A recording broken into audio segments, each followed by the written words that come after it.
Now, third law, it's called as law of time periods or we call it as law of harmonics. Okay? अब ये law क्या कहता है? बड़ा simple law है. अगर मान लो कोई प्लेनेट है which is revolving in elliptical orbit like this way, so the time taken to complete one revolution, is t. ठीक है? And let us suppose sun से इसकी distance यहाँ पर है r. ठीक है? r. It can be perihelion, aphelion or something else. Okay? r. Right? This is the distance. ठीक? So this law says that the t square is directly proportional to r cube. Okay? The square of time period for the planet is directly proportional to cube of the distance from sun. ठीक है? तो इस चीज को याद रखना. मतलब अगर ये ज्यादा दूर होगा, डिस्टेंस ज्यादा होगी, तो the time period will be more. Isn't that? मैं आपको एक एग्जांपल समझाता हूं. देखो, this is sun here and this is our earth. Say for example this is sun and this is our earth. Okay? Now same condition. This is the sun and this one is say for example Jupiter. अब इन Jupiter का क्या है? इसकी distance सन से ज्यादा है ना? ठीक, इसीलिए इसका टाइम पीरियड ज्यादा है. ठीक है? अब अर्थ का क्या है? डिस्टेंस कम है, टाइम पीरियड कम है. ठीक है कि नहीं? है ना? अब मरकरी की बात ले लो, वो तो सन के और क्लोज है, डिस्टेंस कम है, तो टाइम पीरियड भी कम होगा. ठीक है कि नहीं? हमारी अर्थ 365 डेज एंड 6 आवर्स में रेवोल्यूशन कंप्लीट करती है. जुपिटर तो कुछ ईयर्स में करता है. ठीक है कि नहीं? है ना? ठीक. और मरकरी उससे कम टाइम में कर लेती है. ठीक है? Is that clear? So as the distance of the planet from the sun increases, obviously the time period will increase. It will take more time to revolve. Okay? So we can say like this. Say for example this is some planet. Okay, this is some planet P1. कोई planet है P1, इसकी distance है यहां से R1. ठीक है? और कोई और planet कंसिडर कर लेते हैं P2, इसकी डिस्टेंस है R2. ठीक है? इसको टाइम लग रहा है T1 और इसको टाइम लग रहा है T2. Then I can write T1 is directly proportional to T1 square is directly proportional to R1 cube, है ना? और इस तरह से मैं कह सकता हूँ T2 square is directly proportional to R cube. If I divide them, what I will get? T1 by T2 square is equal to R1 by R2 cube. Okay, so I can write T1 by T2 is R1 by R2. 3 इसको यहाँ पे ले जाओ तो ये क्या बनेगा? 1 by 2. तो ये क्या बनेगा? 3 by 2. ठीक है? तो I can say T1 is nothing but it is R1 by R2. 3 over 2 into T2. Is that clear? ठीक है? मैं समझा रहा हूँ. मान लो ये अर्थ है हमारी. ठीक है? This is अर्थ एंड इसकी रेडियस जो है ना that is R. ठीक है? अब इसको कितना टाइम लगता है एक चक्कर कंप्लीट करने में? You will say sir 1 year. है ना? और 1 ईयर में कितने डेज होते हैं? 365 डेज. अब अगर ऐसा हो जाए कभी अर्थ का साइज जो है ना वो डबल हो जाए, अगर अर्थ का साइज डबल होता तो कितने टाइम के अंदर ये अपनी रेवोल्यूशन कंप्लीट करता? That is the question. Okay, so R1 is R, T1 is 1 year, है ना? R2 कितना है? 2x R और T2 हमें नहीं पता. ठीक है? तो we can use the formula T1 by T2 is equal to R1 by R2 3 by 2. Is that clear? है ना? तो आप कहते हैं चलो इसकी रेडियस में मान लेता हूँ सपोज 8 टाइम्स हो जाती. ठीक है? थोड़ा सा इजी हो जाएगा कैलकुलेशन में. T1 by T2 is R1 तो अपनी जगह पे लिख लेते हैं 8 टाइम्स R2. R1 okay. ठीक है? Then 3 by 2 R1 and R1 goes. It's 1 by 8, है ना? तो you can say sir T1 by T2 is 1 over power 3 over 2. I can write it 1 over 2 then cube. Isn't that? Okay? And then 3 over 2. Okay, let's simplify. Okay, let it be 4. Okay, we can simplify the things. Okay, I'm just saying an example. Let it be 4. Okay, तो तब भी होता 2 square और root, ये बन जाता 1 by 2 cube, ये बन जाता 1 by 8. तो आप कहते हैं T1 by T2 is 1 by 8. तो आप कहते हैं T2 is 8 times T1, मतलब 8 साल. ठीक है, अभी जितना 1 साल है ना, तो 8 साल के अंदर अपना रेवोल्यूशन कंप्लीट करना है। तो एक दिन कितना लंबा होता है इस हिसाब से, ठीक है, we can just do the calculation, ठीक है कि नहीं, एक दिन कितना होगा इस हिसाब से लंबा, ठीक है, क्योंकि 1 साल में 365 डेज होते हैं। अगर इतनी, तब हम इसी टाइम को कहते हैं ना 8 इंटू 365, तब हम इसको कहते हैं 1 ईयर, है ना, ठीक है।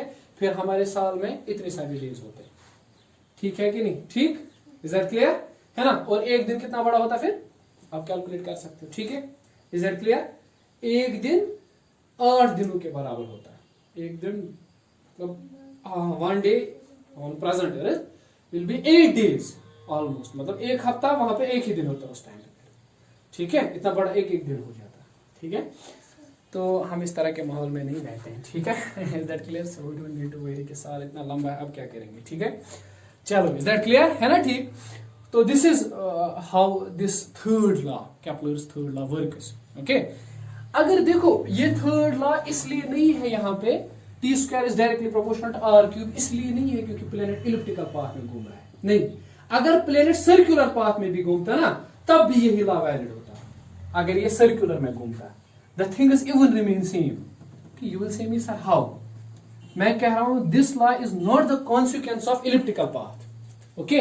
देखो कैसे, अगर मैं एज्यूम करूं कि नहीं नहीं भाई ये तो सर्कुलर मोशन में घूम रहा है, मैं मान लूं, ठीक है, तो ये किस तरह से घूमता, इस तरह से, तो ये होता है m एंड ये होती रेडियस, और यहां पे होता मान लो सन, उसका मास m है, ठीक है, and m is the mass of earth, ठीक है, this is let me write m mass of earth, this is ms mass of sun, ठीक है।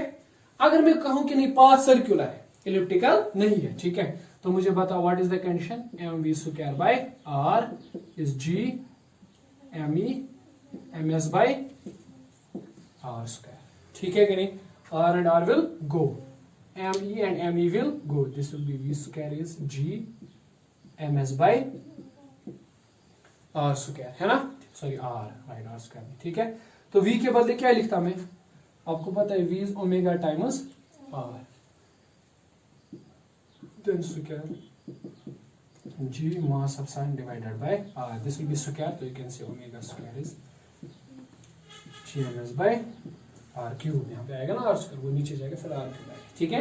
तो ओमेगा आपको पता है, it is 2 pi by t, capital T, so this is 2 pi by capital T, then we have that is gms by, this will be 4 pi square by t square is equal to gms by r cube। तो आप आराम से इस चीज को calculate कर सकते थे, ठीक है, you can calculate 1 by t square, इसको यहाँ पे ले जाते, ठीक है, ये बन जाता है gms by 4 pi r cube, तो t square आता 4 pi by gms into r cube, तो t square आता, this will be some constant r cube, तो t square is directly proportional to r cube even if the earth revolves in circular orbit, ठीक है, the things will remain same, okay। So this is not the consequence of elliptical paths, the same for circular paths, okay। This law has been always there। अगर हम नहीं मानेंगे कि planet elliptical orbit में घूम रहे हैं, फिर भी the things will remain same, okay, ठीक है, तब भी टी स्क्वायर डायरेक्टली प्रोपोर्शनल होता है आर क्यूब के, ठीक है, the things will not change, okay. Now we have a term which is called as eccentricity, there is a mathematical term associated with ellipses. Ellipse की एक property होती है जिसको एसेंट्रिसिटी बोलते हैं, ठीक है, okay, I will just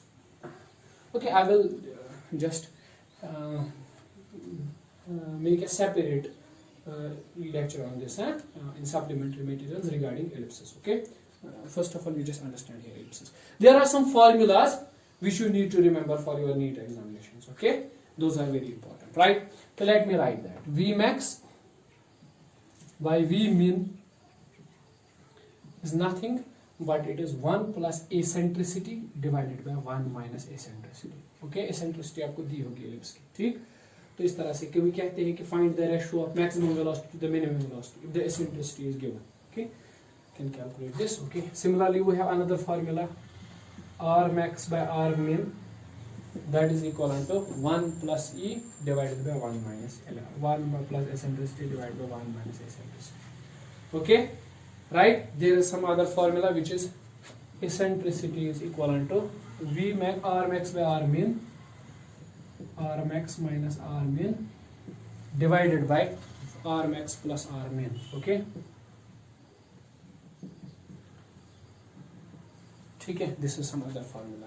okay, और इसी चीज पे एक और फार्मूला है, ellipse is eccentricity is equal to V max minus V min divided by V max minus V max plus V min. Okay, these are the formulas based on the eccentricities. Okay, and one thing you remember, if this is eccentricity and this is path, or we can say conic. Okay, अगर eccentricity greater than 1 आती है, eccentricity के लिए मैं supplementaries में formula बोलूंगा, if E is greater than 1, अगर eccentricity greater than 1 है तो इसको क्या बोलेंगे, तो path is hyperbola, hyperbolic path is there. Okay, the planet will follow hyperbolic path. If E is equivalent to 1, then it is parabolic path. Then it is parabolic path. Okay, and if E is less than 1, then it is elliptical path. Okay, so you can remember for this type of motion, elliptical path के लिए eccentricity less than 1 आनी चाहिए always. Okay, if you have the R max and R min, you can calculate the eccentricity. ठीक है, and if eccentricity is 0, the path is obviously here circular. Okay, you can remember these things, right? So path is decided actually by eccentricity. Okay, so ये दोनों जो पहले paths हैं, they are not possible actually, they are not feasible for us. ठीक है, we actually don't talk about them. Now this path is also not possible. The planet cannot follow like this parabolic path. Elliptical path is possible, and some of the people say circular path is possible. Okay, right? This is the path. Okay, some planets have circular paths, some planets have elliptical paths. If you look at our solar system, you will find some of the planets have elliptical paths, while some of the planets have circular paths. Okay, so ये जो assumption यहाँ पे, ये जो मतलब कहानी कही गई है, बातें कही गई है यहाँ पे कि path of the planet is elliptical, it's true. Okay, it's absolutely true in its senses. Okay, right? Okay, so this is all for gravitation.